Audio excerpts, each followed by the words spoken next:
जनवरी है ना, यहाँ का रास्ता 23 मार्च से होकर गुजरा है। हाँ, वही 23 मार्च जब अंग्रेजों ने भगत सिंह, राजगुरु, सुखदेव को फांसी पर चढ़ाया था।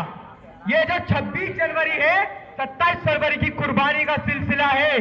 हाँ, वही 27 फरवरी जब चंद्रशेखर आजाद जी ने अल्फ्रेड पार्क के नीचे आखिरी गोली अपने मस्तिष्क में उतारी थी। ये जो 26 जनवरी है, ये 30 अक्टूबर के बाद नसीब हुई है। हाँ, वही 30 अक्टूबर जब लाला लाजपत राय जी की बूढ़ी हड्डियों को जेम्स कोर्ट की लाठियों ने बरस बरस कर तोड़ दिया था। आंखें भीग रही है ना, तो रोकिए अपनी आंखों को और बोलिए अपनी आंखों से, आज उदासी का नहीं, उत्सव का दिन है। आज तो ढोलके बजाएंगे, जश्न मनाएंगे। जो लौट कर घर ना आए, आज उनकी याद में गाएंगे, उनकी याद में गाएंगे। आदरणीय प्रधानाचार्य महोदय, यहाँ पे उपस्थित हमारा अतिथिगण, मेरे सभी शिक्षकगण एवं अभिभावकगण एवं छोटे बड़े सभी सहपाठियों को मेरा प्रणाम। मैं ज्यादा कुछ ना बोलते हुए अपनी पंक्तियों की शुरुआत करूंगा। मैं लिखूं पद्मनी का जौहर, चित्तौड़ का संग्राम लिखूं। मैं युद्ध लिखूं, हल्दी घाटी का राणा का कोराम लिखूं। मैं लिखूं सदा शिवाजी को रणभूमि का संघर्ष लिखूं। मैं मर्यादा लिखूं श्री राम की, मैं बन के 14 वर्ष लिखूं। और मैं तांडव लिखूं झांसी का, अरे मैं तांडव लिखूं झांसी का, अंग्रेजों की मैं हार लिखूं। मैं रक्त के बलिदान लिखूं, मैं आंखों के अंगार लिखूं। मैं धड़ से लड़ने वाले वीर लिखूं। मैं लिखूं दरा के रणवीरों को, और मैं करता हूं अपने हर एक कविता समर्पण भारत मां के वीरों को, भारत मां के वीरों को। और तुम लिखना खनकती चूड़िया, तुम लिखना खनकती चूड़िया, मैं क्रांतिकारियों की रवानी लिखूंगा। तुम लिखना किसी का मुखमंडल, मैं भगत सिंह की जवानी लिखूंगा। और तुम लिखना धरती को स्वर्ग, अरे तुम लिखना धरती को स्वर्ग, मैं भारत मां का बलिदान लिखूंगा। तुम लिखना इश्क के तराने में शाही से केवल हिंदुस्तान लिखूंगा, केवल हिंदुस्तान लिखूंगा।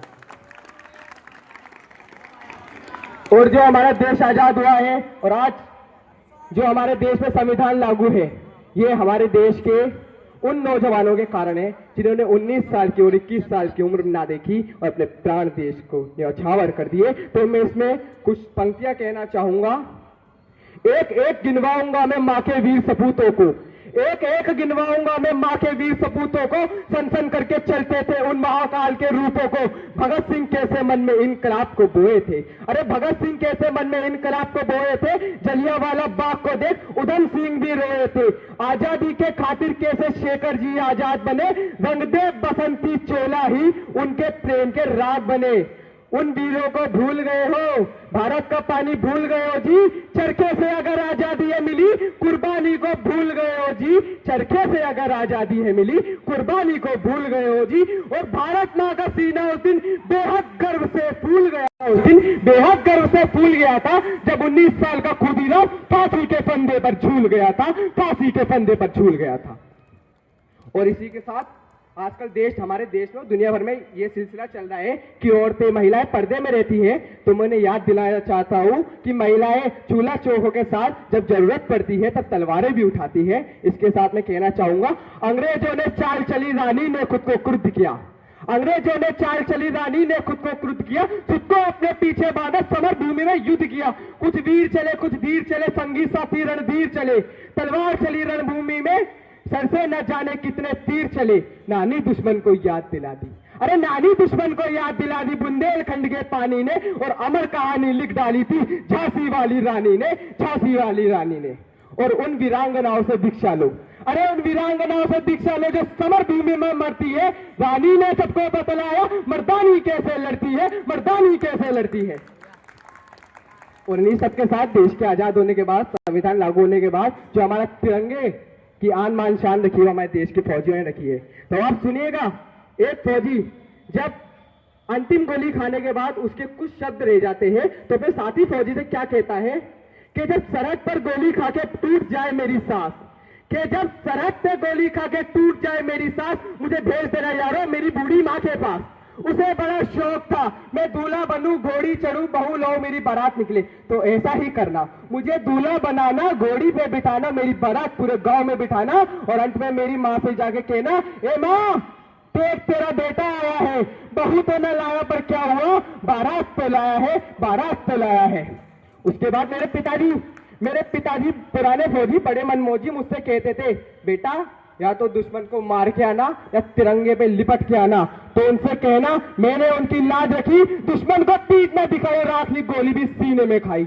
और मेरी बहना उससे कहना मुझे याद था उसका तोहफा, पर जीवन का अजीब इत्तेफाक हो गया। अरे रक्षाबंधन से पहले उसका भाई राख हो गया। और जो आज तिरंगा ऊंचा है, देश में खुशहाली है, ये आजादी के बाद फौजियों की बदौलत है। तो मैं इसमें कुछ शब्द कहना चाहूंगा।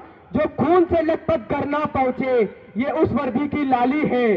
बुझ गई हमारी आंखें तो क्या तेरे दर पे चरागा कर तो गए। सुनिएगा, जब एक जवान सरहद पे गोली खाने वाले उसकी लाश की तो सांसें देती है, वो अपनी मातृभूमि से, अपनी माटी से क्या कहता है? वो कहता है, बुझ गई हमारे आंखें तो क्या तेरे दर पर चरागा कर तो गए। और वतना तेरे खातिर जी ना सके पर तेरे वास्ते मर तो गए।